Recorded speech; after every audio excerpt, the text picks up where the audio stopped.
다니엘서 통독이 시작되었습니다. 다니엘서는 유다 백성들이 포로로 잡혀가는 포로기를 배경으로 하고 있습니다. 남유다가 BC 586년에 멸망을 했는데요. 다니엘이 포로로 끌려간 것은 남유다가 멸망하기 20년 전에 이제 BC 606년쯤에 어린 소년의 때 끌려갔던 그러한 인물입니다. 그러니까 배경이 포로기의 배경이죠.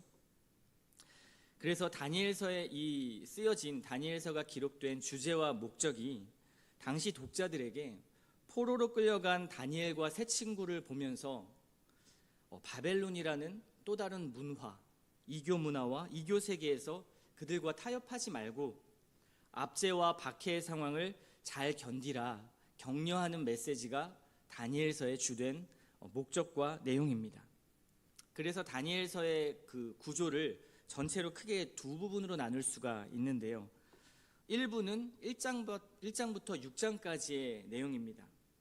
다니엘과 세 친구의 올곧은 신앙의 삶의 이야기를 그려내고 있습니다.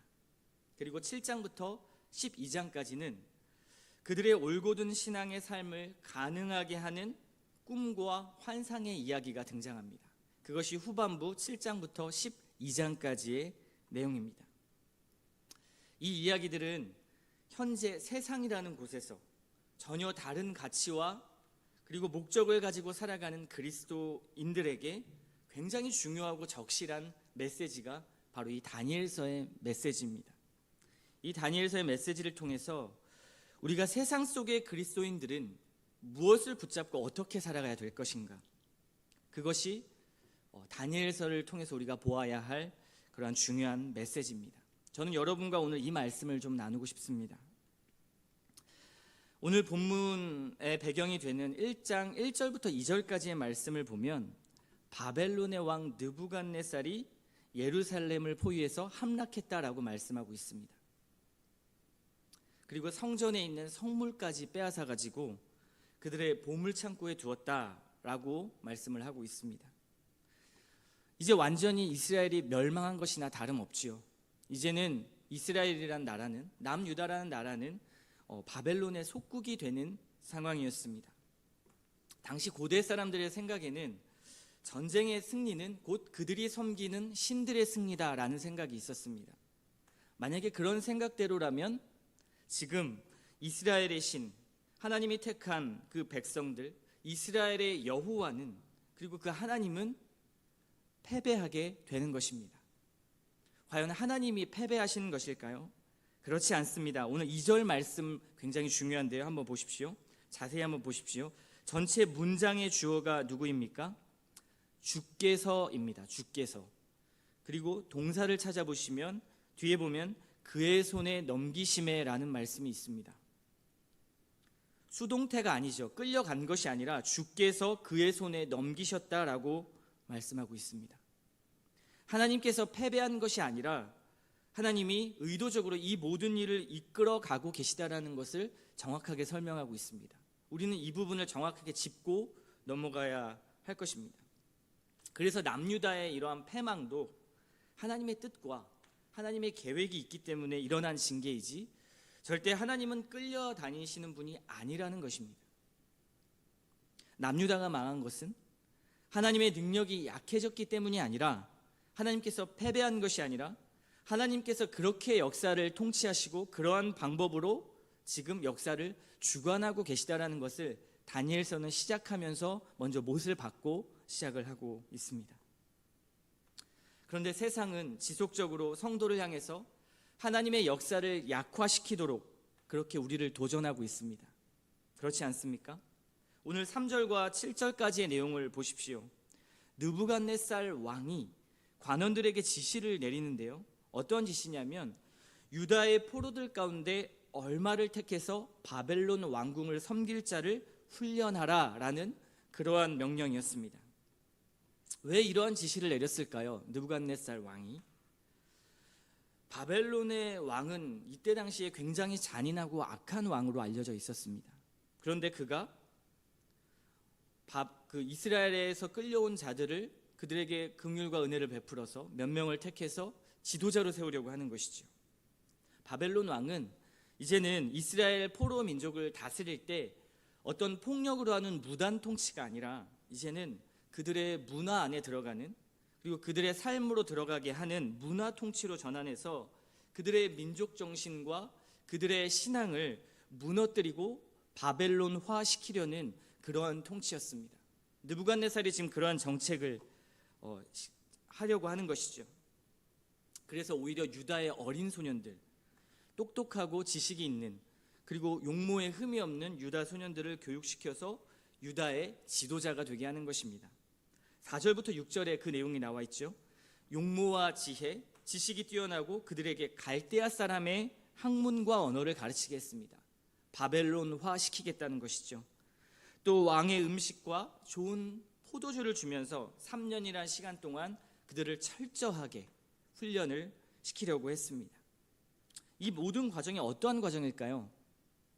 매우 유능한 바벨론 사람을 만드는 것입니다.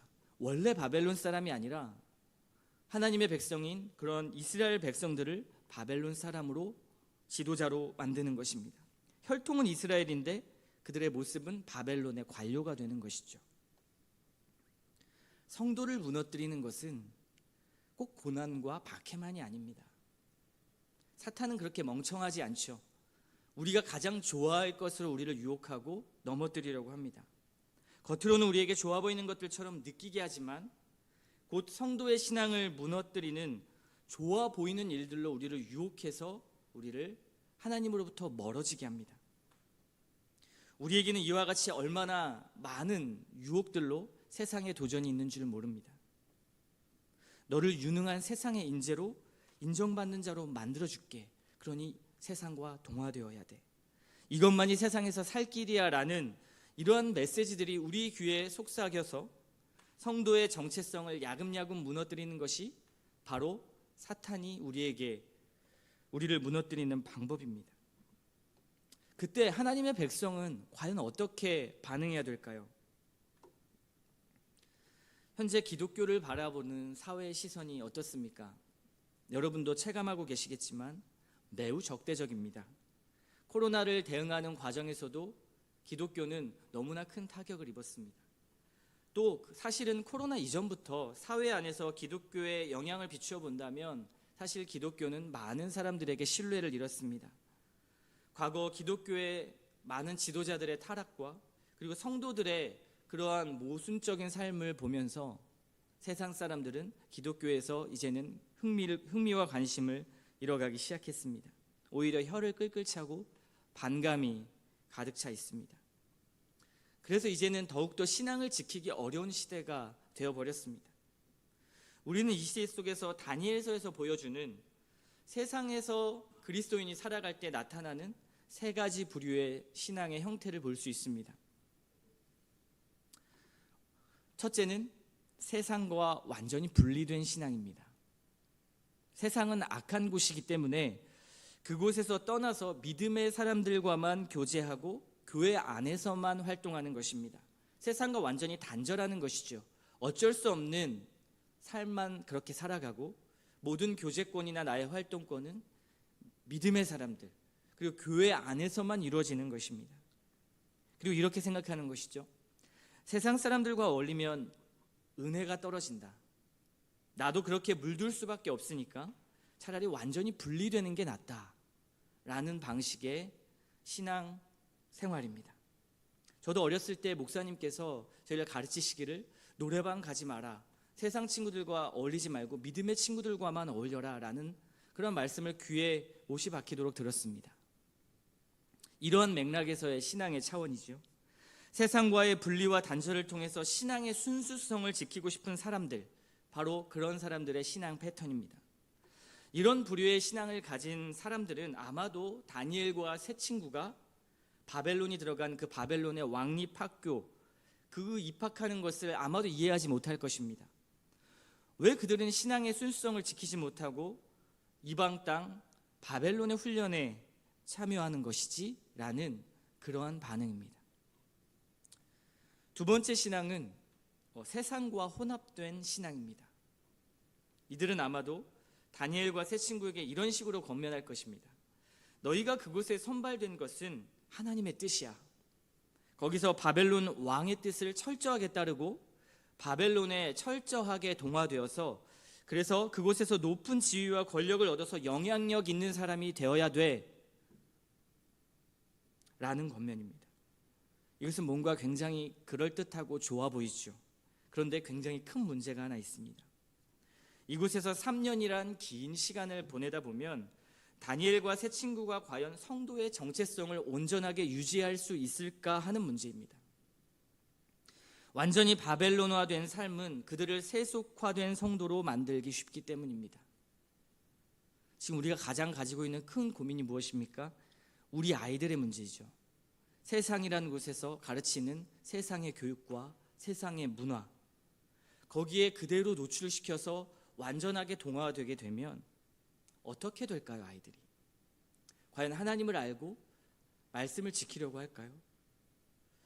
우리에게 눈앞에 닥친 문제이죠. 이 방법도 사실은 올바른 신앙의 방법은 아닙니다. 그렇다면 중요한 것은 다니엘은 어떤 신앙을 견지했는가가 오늘 말씀에서 우리가 중요하게 짚어야 될 내용입니다. 세 번째 신앙의 부류는 세상을 살아가지만 세상에 선을 긋는 신앙입니다. 이것은 제가 존경하는 한 목사님께서 쓰신 그 책의 한 부분을 인용한 것입니다. 세상을 살아가지만 세상에 선을 긋는 신앙. 이런 신앙의 모습은 어떤 모습일까요? 오늘 본문 1장 8절을 한번 보십시오. 다니엘은 뜻을 정하여 왕의 음식과 그가 마시는 포도주로 자기를 더럽히지 아니하리라 하고 자기를 더럽히지 아니하도록 환관장에게 구하니. 다니엘은 바벨론의 언어와 학문 그리고 이름과 관료직은 수용했지만 왕의 음식과 포도주에 관해서는 단호하게 선을 긋고 있습니다.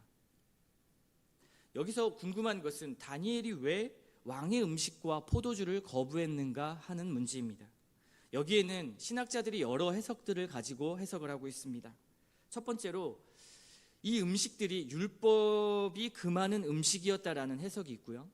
또 하나는 이 음식들이 우상에게 바쳐진 음식이었기 때문에 정결하지 않다라는 해석도 있습니다. 일리 있는 해석이죠.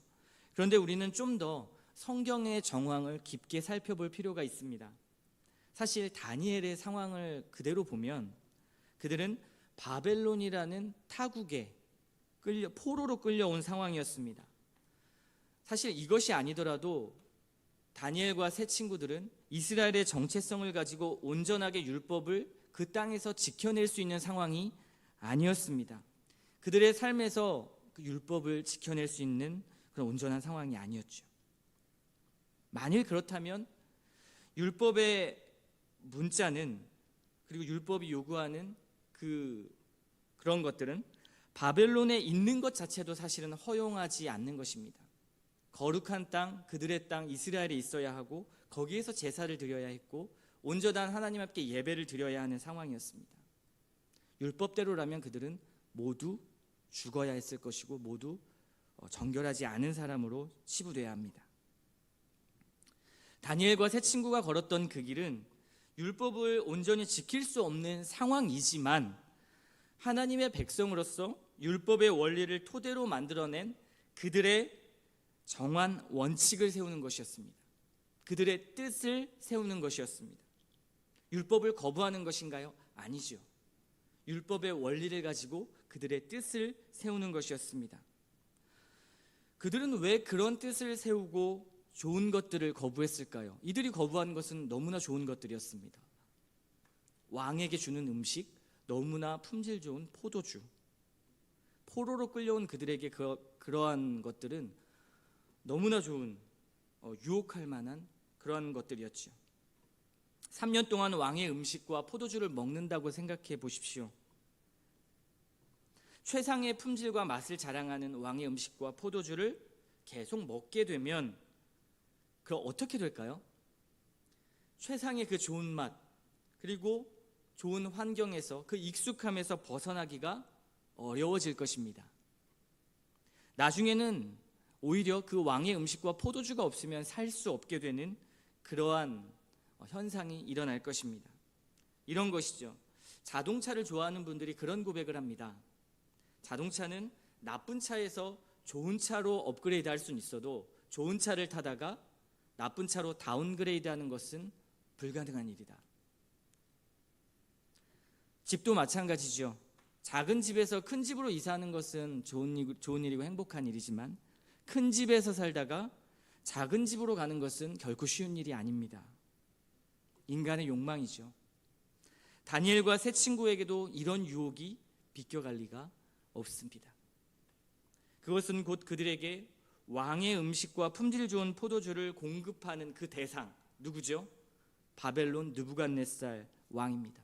그 왕의 어떤 공급으로부터 벗어날 수 없는 사람들이 되어버리고 마는 것입니다. 굉장히 위험한 일이죠. 이것이 사탄이 우리를 무력하게 만드는 매우 쉬운 방법 중에 하나입니다. 이 유혹은 우리로 하여금 우리의 왕을 바꿔버려야 되는 일로 변모됩니다. 우리의 찬양과 경배의 대상을 바꿔버리는 일이 되기 때문에 정말 경계하고 주의해야 하는 일이지요. 그래서 다니엘과 세 친구는 뜻을 정하고 왕의 음식과 포도주를 공급받지 않기로 결정했습니다. 그렇다면 우리는 기독교를 미워하는 이러한 세상 속에서 어떤 길을 걸어야 하는 것일까요? 세상과 담을 쌓고 분리되어 가는 그러한 첫 번째 길도 아니고요. 세상과 혼합되어 버린 세속적인 신앙의 두 번째 길도 아닙니다. 바로 세상을 살되 세상과 선을 긋는 길을 걸어가야 하는 것입니다. 이 길이 무엇입니까?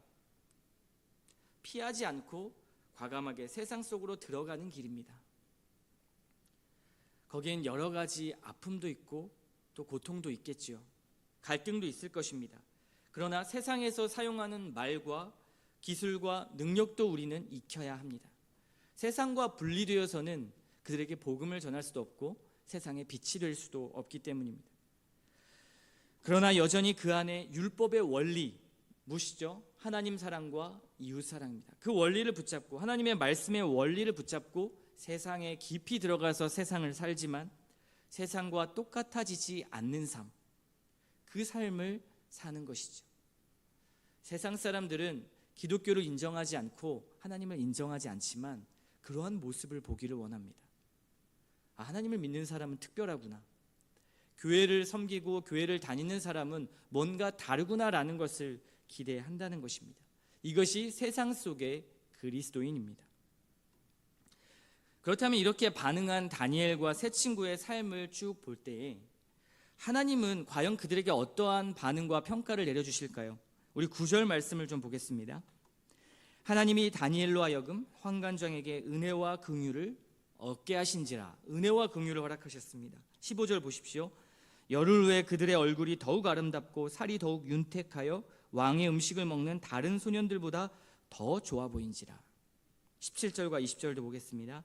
하나님이 이 네 소년에게 학문을 주시고 모든 서적을 깨닫게 하시고 지혜를 주셨으니 다니엘은 또 모든 환상과 꿈을 깨달아 알더라. 20절입니다. 왕이 그들에게 모든 일을 묻는 중에 그 지혜와 총명이 온 나라 박수와 술객보다 10배나 나은 줄을 아니라. 뜻을 정하여 세상 속에 살면서 세상의 선을 긋는 그러한 성도들은, 그리고 그렇게 결심한 다니엘과 세 친구들은 하나님이 보실 때 너무나 기뻐하는 모습이셨다는 겁니다. 그리고 하나님은 그들과 함께 했습니다. 다니엘과 세 친구들은 그들이 스스로 걷고 있는 그런 길이 아니라 하나님이 그들에게 은혜를 베푸셔서 함께 걷고 계셨던 것입니다. 하나님의 긍휼하심이, 하나님의 능력이 그들에게 부어진 것입니다. 세상을 살아가는 그리스도인들에게 부어진 것입니다. 하나님을 붙들고 하나님을 의지하는 그들의 모습 속에서 하나님은 그들이 그러한 삶을 살아낼 수 있도록 모든 것을 공급하셨습니다. 하나님, 저는 능력이 부족해서 이렇게 못해요. 저는 그럴 능력도 안 되고요, 성품도 안 돼요. 저는 자신이 없어요. 이 말은 매우 하나님을 신뢰하지 못하는 말입니다. 저는 말씀에 순종할 능력이 없어요. 저는 또 넘어져요. 이 말을 한다는 것은 그 깊은 마음에는 사실 하나님을 신뢰하지 못하고 있다는 것이 전제되어 있습니다. 왜 그렇습니까? 오늘 말씀 보니까요, 하나님이 모든 것을 공급하셨고 다니엘과 세 친구가 잘해서 그렇게 한 것이 아니라 그 모든 길을 하나님께서 다스리시고 함께 하셨다는 것입니다. 그러므로 그들이 세상 속에서 세상의 선을 긋는 자들이 될 수 있었다고 말하고 있습니다. 현재 우리의 현실은 바벨론과 같은 자리에 서 있는 것이 분명합니다. 회사에서, 또 우리가 살아가는 사회와 아이들의 학교와 또 그 학교의 부모님들과 함께 할 때 그리스도인의 정체성을 지키는 일은 분명 매우 어려운 일입니다. 그럼에도 하나님께서 우리에게 말씀하시는 것은 세상을 등지라는 것도 아니고요, 세상과 혼합되어서 그리스도의 정체성이 불분명해지는 것도 아닙니다. 주님과 같이 그 사이에서 좁은 길을 비집고 걸어가는 것입니다. 그렇다면 하나님께서 세상이라는 이 거대한 바벨론 제국에서 그 좁은 길을 걸어가도록 모든 은혜와 능력을 주실 거라고 말씀하십니다. 이것이 하나님의 은혜입니다. 하나님이 저와 여러분에게 이 말씀을 가지고 이렇게 위로하실 것입니다. 내가 너를 세상에 홀로 어둡게 둔 것이 아니라, 내버려 둔 것이 아니라 내가 너와 함께 함으로 너가 세상의 별처럼 빛나기를 원한단다. 그 빛을 비추어서 어두운 이 세상에 하나님과 복음이라는 그 희망과 소망이 존재한다는 것을 사람들에게 알리고 그 길을 걸어가 주지 않겠니? 너는 절대 혼자가 아니란다. 두려워하지 말고 담대하라. 내가 너와 함께 한단다. 이것이 다니엘서를 통해서 우리에게 주시는 하나님의 위로이고 말씀입니다. 세상 속에 그리스도인으로 살아가는 이 길, 세상을 살되 세상의 선을 긋는 그 길, 이 길을 담대하게 걸어가는 저와 여러분 되기를 소망합니다.